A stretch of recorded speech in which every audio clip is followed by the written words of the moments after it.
All right, let's get Troy's blood boiling here. Finally, we get to get Troy's blood boiling here in the morning. Yay! St. Johns County has plenty of bed tax money. The question now is, how do we spend it? St. Johns County Tourist Development Council taking a cautious approach, they say, to allocating bed tax money amidst a surge in tourism following, the 2020 year. With reserves totaling about $8.4 million across all categories.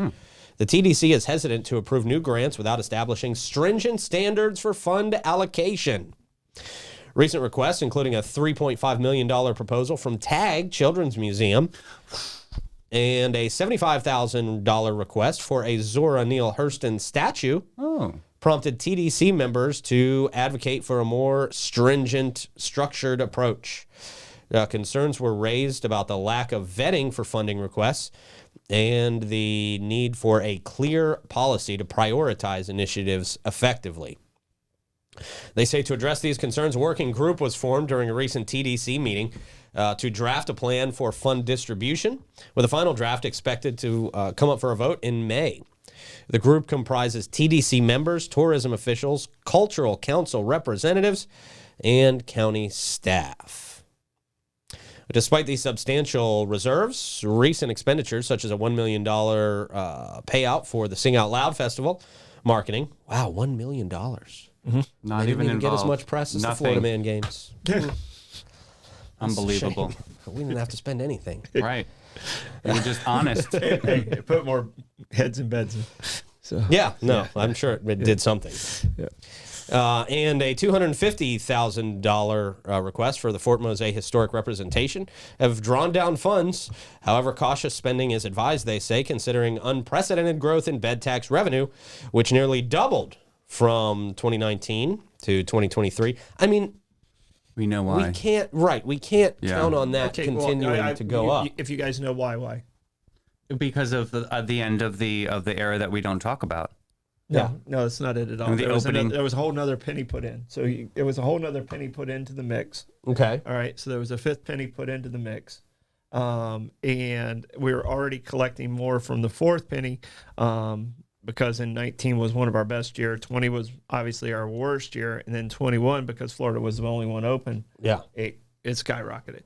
Yeah. But we still weren't spending that fifth penny. Okay, so that's part of the reason why. And my frustration is the TAG and the Zora Neale. They've been in front of us several times. I called for this 7 months ago, and it really frustrated me that it just now got to the boiling point on Tuesday. You called for what, more cautious spending? I called for a strategy on how we're doing the spending, because I didn't want to vote on anything. I didn't, if you just show up and say, hey, I need $3 million. Luckily, I knew about the TAG, but I don't know who else is out there, who else is going to ask for this money and where it's going to come from. And it's not an asset that's coming to the county. Okay, it's an asset. We're going to give them the money, and then so there has to be a priority of how we're grading all these other people. I don't know who else is out there that probably or maybe has a better project. You're saying a project that's going to help make some of this money back you're giving out. To benefit St. Johns County in a positive way. Not saying either one of those are bad, but there was no strategy in place. We didn't even realize up until less than a year ago that these reserves were there. Really? And that was frustrating.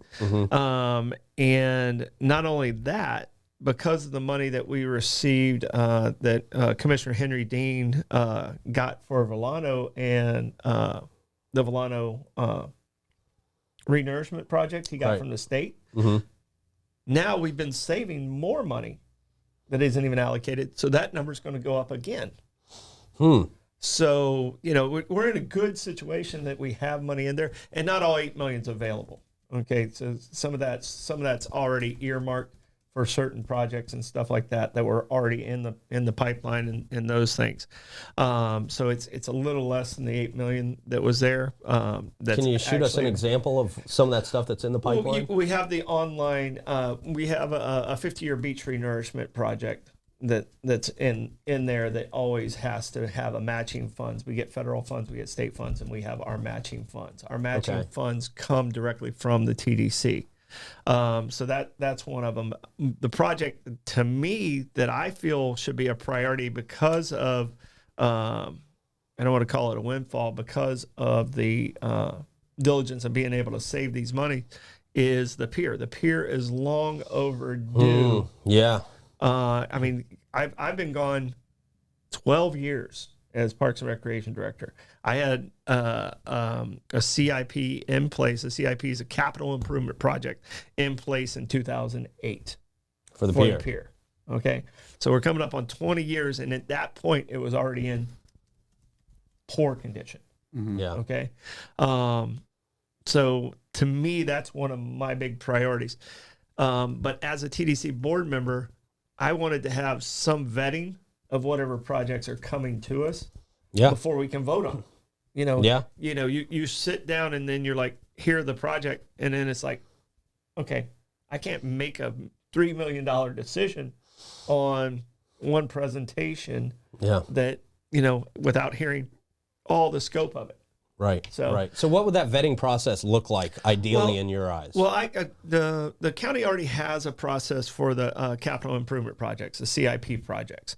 Not all of these are going to fall in the CIP project, but the working group that was put together has a representative from Parks and Recreation, which is categories 3 and 5, which has a lot to do with boat ramps, beaches, and beach improvements for parks and stuff like that. Christina from the Cultural Council is on there. We have one of our board members who's on there. One of our TDC board members, Mike's going to be on that, representing us.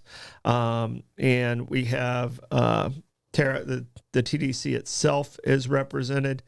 So it comprises of, I think, 6 total people, with some varying.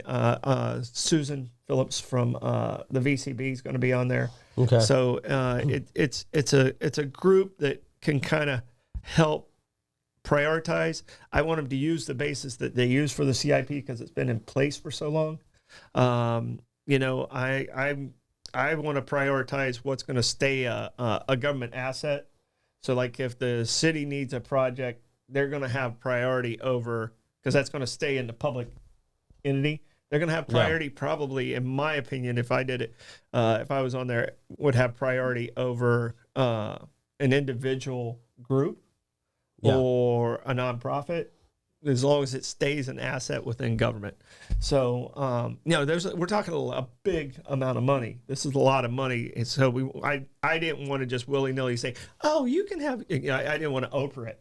Well, that's what it sounds like. It sounds like some of this list here are dated projects. Like, I keep asking the whole community, like, where is the Tag Museum? Mm-hmm. We've had a groundbreaking. Mm-hmm. What's going on with that? I mean, I just don't understand. I've tried to reach out for interviews. I've been ghosted multiple times. Mm-hmm. I just don't understand because they've got a lot of money that's been allocated for this museum. Well, and I know some money's been. I don't know what they have in the bank. And see, that's the other thing. I didn't even.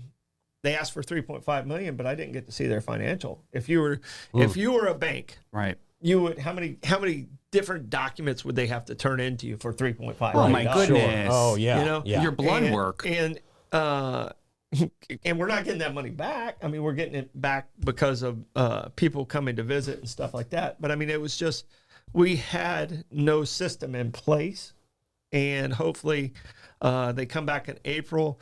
The board gets to take some shots at it, and hopefully we approve in May before this next budget process. Because I didn't want to miss another budget cycle. And when is that budget cycle? It comes again in October 1. Okay. So, but you have to have everything in place well before that.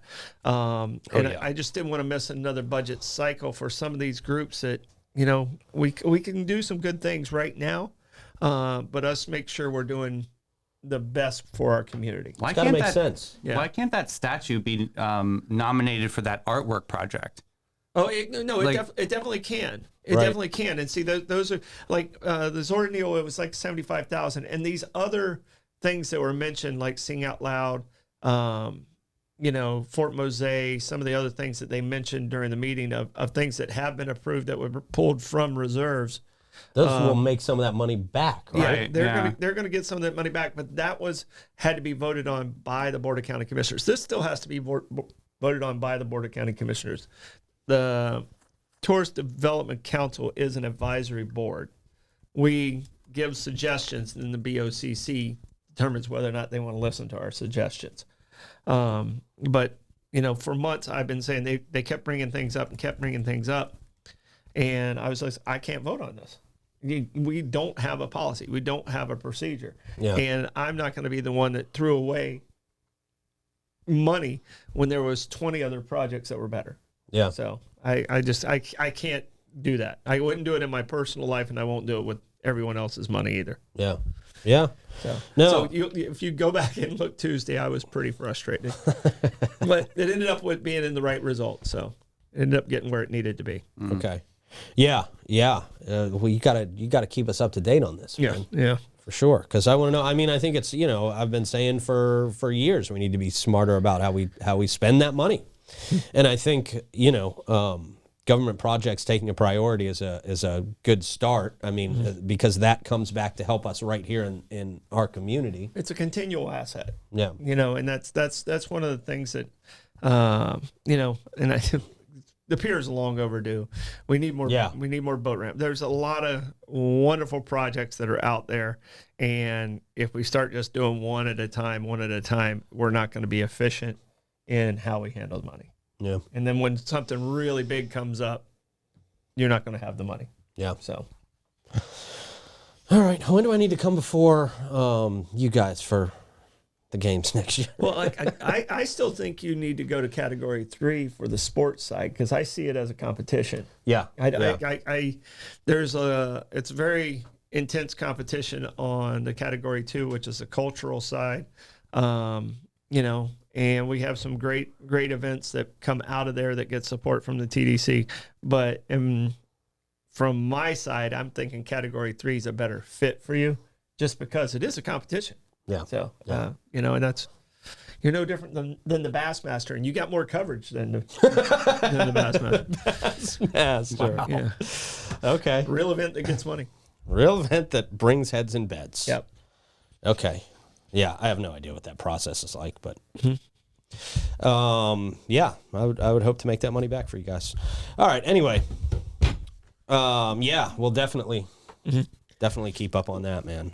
I think there's a lot there. Oh, no, it's big money. I mean, it's a lot of money. And like I said, there was $30 million that the state, you remember that big funding list, and we were applauding our representatives and stuff like that. Yeah. That $30 million was money that we were already putting aside from the TDC.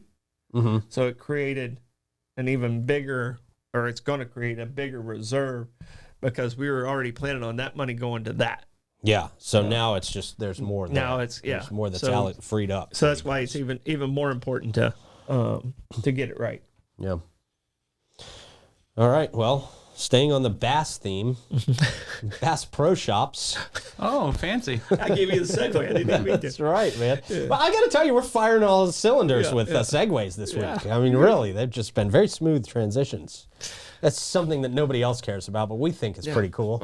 It's so fun when you can nail it. It's so satisfying, man. It's a really satisfying thing.